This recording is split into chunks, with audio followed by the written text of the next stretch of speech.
Hi everyone, I hope all of you are doing well. So today we are here with another question from previous year question series, and this question is from December 2019. And what was the question? The major product formed in the following reaction is. आपको एक बहुत simple सी reaction दी थी with टर्शियम butoxide यानी base, और इस substrate पे अगर base react करता है तो आपके पास क्या प्रोडक्ट बनेगा वो आपको यहाँ पे बताना था। और ऑप्शंस को देखते हुए जो थोड़ा बहुत अंदाजा लग रहा है उससे ये पता चल रहा है कि या तो वो सब्स्टिट्यूशन कराने की कोशिश कर रहा है या फिर वो एलिमिनेशन करवाने की कोशिश कर रहा है। यानी इतना क्लियर था कि ये रिएक्शन या तो सब्स्टिट्यूशन मैकेनिज्म को फॉलो कर रही है या फिर एलिमिनेशन मैकेनिज्म को फॉलो कर रही है। ओके, ऑप्शंस को देखते हुए सो लेट्स स्टार्ट कि हमारे पास यहाँ कौन सी रिएक्शन डोमिनेटिंग रहेगी और क्या प्रोडक्ट बनेगा। तो ये जो क्वेश्चन आपके पास दिया था साइक्लोहेक्सेन में, ये क्वेश्चन बिना उसकी स्टेबल फॉर्म या स्टेबल कंफर्मेशन बनाए सॉल्व नहीं होना था। यानी इस क्वेश्चन के लिए आपको यहाँ पे ड्रॉ करनी पड़ेगी चेयर फॉर्म। चेयर फॉर्म बना के ही ये क्वेश्चन फर्दर सॉल्व होगा। जैसे ये चेयर फॉर्म ड्रॉ करी, हमें क्या पता चलता है कि इस पोजीशन पे ब्रोमीन है हमारे पास अप और इस पोजीशन पे ब्रोमीन है हमारे पास डाउन।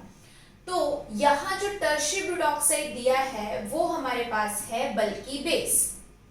टर्शियम ब्यूटॉक्साइड क्या है यहाँ पे पोटेशियम के साथ दिया हुआ है, ठीक है। तो ये क्या है यहाँ पे बल्कि बेस। तो जो बेस है वो क्या करता है, एसिडिक प्रोटॉन एब्स्ट्रैक्ट करता है।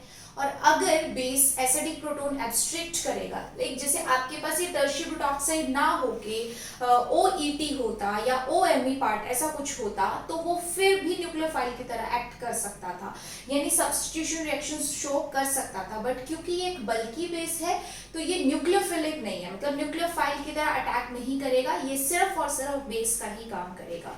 और अगर ये बेस का काम करेगा तो इसे चाहिए acidic proton. Acidic proton remove करा के ये प्रोसीड करेगा बीटा एलिमिनेशन के लिए। तो बीटा एलिमिनेशन में क्या होता है कि जैसे सपोज आपके पास इस ब्रोमीन की बात हो रही है तो इस ब्रोमीन की बिल्कुल नेक्स्ट पोजीशन पे हमें चाहिए एक हाइड्रोजन। तो ये क्या करेगा बेस, ये इस प्रोटॉन को एब्स्ट्रैक्ट करेगा। जैसे ही एब्स्ट्रैक्ट करेगा कार्बन हाइड्रोजन के इलेक्ट्रॉन यहाँ शिफ्ट हो जाएंगे, बनेगा डबल बॉन्ड। जैसे ही इलेक्ट्रॉन यहाँ से शिफ्ट हुए ब्रोमीन को यहाँ से करना पड़ेगा लीव। तो फर्स्ट बीटा एलिमिनेशन में अगर देखा जाए तो यहाँ पे बन जाएगा एक डबल बॉन्ड। वैसे इस तरीके से बनाना सही नहीं है क्योंकि जब डबल बॉन्ड रिंग के अंदर आ जाएगा तो वो चेयर फॉर्म में एग्जिस्ट नहीं करेगा। But just for your convenience मैं आपको समझाने के लिए यहाँ पे ड्रॉ कर रही हूँ। और यही चीज मुझे फर्दर इस ब्रोमीन के लिए भी करनी है। तो इस ब्रोमीन के लिए भी क्या चाहिए, उसकी नेक्स्ट पोजीशन पे हाइड्रोजन चाहिए। और वो हाइड्रोजन कैसा होना चाहिए, ट्रांस डाइएक्सियल रिलेशन में विद लीविंग ग्रुप। यानी आपके पास जो लीविंग ग्रुप्स हैं वो आपस में यहाँ किस रिलेशन में चाहिए, ट्रांस डाइएक्सियल। इसका क्या मतलब होता है कि अगर ट्रांस वर्ड यूज किया है मींस एक रहेगा अप एक रहेगा डाउन, और डाइएक्सियल यूज किया है मींस एक भी होगा एक्सियल दूसरा भी होगा एक्सियल, एक अप एक्सियल में एक डाउन एक्सियल में, दैट इज ट्रांस डाइएक्सियल। तो अगर अभी मैं देखूं तो मेरे पास ये डाउन पोजीशन कौन सी है, एक्सियल। और ये जो अप पोजीशन है हाइड्रोजन की जो लीव करने वाला है उसकी अप पोजीशन भी कौन सी है, एक्सियल। यानी ट्रांस इसलिए क्योंकि एक अप तो दूसरा डाउन, डाइएक्सियल इसलिए क्योंकि एक भी एक्सियल पे तो दूसरा भी एक्सियल पे। तो ट्रांस डाइएक्सियल हो चुका है, दैट्स व्हाई ये जो टर्शियम ब्यूटॉक्साइड है ये अब इस एसिडिक प्रोटॉन को एब्स्ट्रैक्ट करेगा, अपने इलेक्ट्रॉन यहाँ शिफ्ट करेगा और ब्रोमीन यहाँ से बाहर। क्या कहते हैं इसे कहते हैं बीटा एलिमिनेशन। और जैसे आपके पास बीटा एलिमिनेशन हुई, अगर मैं सिर्फ आपकी कन्वीनियंस के लिए मैं चेयर फॉर्म में ही लिखूं तो एक डबल बॉन्ड यहां बना और दूसरा डबल बॉन्ड यहां बना with the removal of HBr। एक बार HBr यहां से रिमूव हुआ, एक बार HBr यहां से रिमूव हुआ, और दोनों में मैकेनिज्म कौन सा है, बीटा एलिमिनेशन।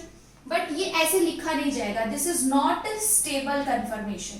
इस तरीके से हम इसे नहीं लिख सकते, दैट्स व्हाई इसे हमें लिखना पड़ेगा प्लेनर फॉर्म में। और जब हम इसे प्लेनर फॉर्म में लिखेंगे तो दोनों डबल बॉन्ड आपस में कॉन्जुगेटेड नजर आएंगे. So this will be the final product for this reaction. Alright, तो इस क्वेश्चन में सिर्फ समझने वाली बात इतनी थी कि टर्शियरी ब्यूटॉक्साइड दिया है विच इज बल्की बेस, और अगर बल्की बेस दिया है तो वो एलिमिनेशन रिएक्शन के थ्रू या एलिमिनेशन मैकेनिज्म के थ्रू जो है वो रिएक्शन करवाएगा, ना कि सब्स्टिट्यूशन. तो सब्स्टिट्यूशन वाले तो हम फॉलो करेंगे नहीं. और बात रही हमारे पास एलिमिनेशन के लिए, तो एंटी एलिमिनेशन जो हम यहाँ पे करवा रहे हैं उसके लिए हमारे पास एक रिक्वायरमेंट होती है साइक्लोहेक्सेन में, that is both the living groups should be trans diaxial to each other. तो वो यहाँ पे भी trans diaxial थे, यहाँ पे भी trans diaxial थे. अगर हमें दोनों पोजीशन पे ट्रांस डाइएक्सियल अगर मिल गए लीव करने वाले ग्रुप, तो हम बीटा एलिमिनेशन भी करवा सकते हैं और अपना फाइनल प्रोडक्ट भी बना सकते हैं. That's all about this question solution. I hope it will help you. Thank you.